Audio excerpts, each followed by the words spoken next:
when we are chanting, we are talking to somebody and then we are chanting. Again, we are talking, we are chanting, or we are watching TV and chanting. So, like you had taught us, and I just referred. So they said, no, you are using a wrong word. How can it be an offense?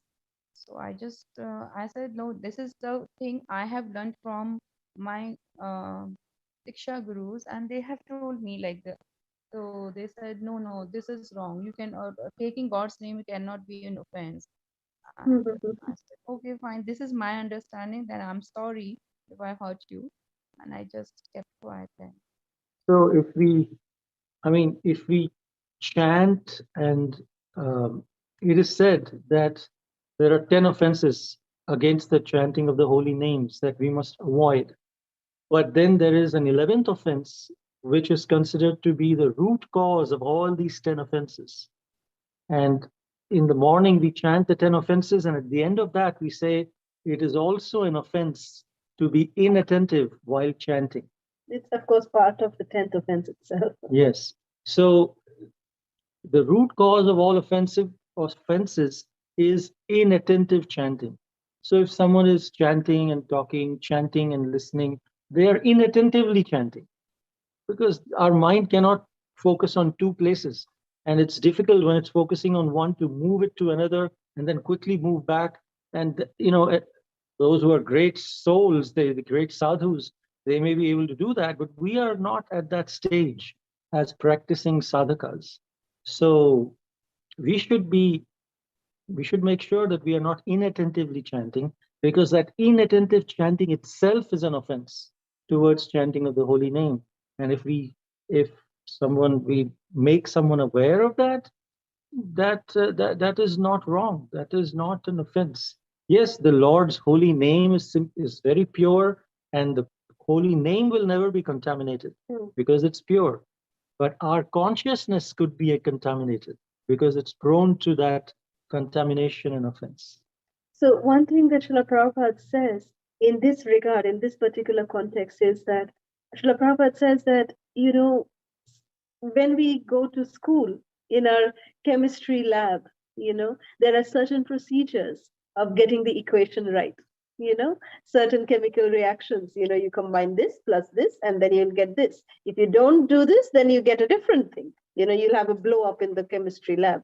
So we have to follow the procedures, So Srila Prabhupada says that even when someone wants to be a medical doctor, when someone wants to learn surgery, when they want to learn anything in any field, they have to go through procedures. How they should do, why they should do. They know they have to go through these kind of learning processes.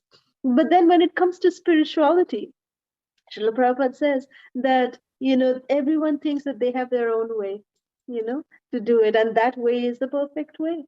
But no, even in spirituality, if you need to achieve love of God, there is certain procedures, certain do's, certain don'ts.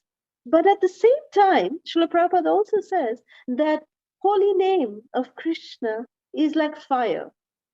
Whether we know that fire burns or if we don't know that fire burns, it will still burn somebody, right?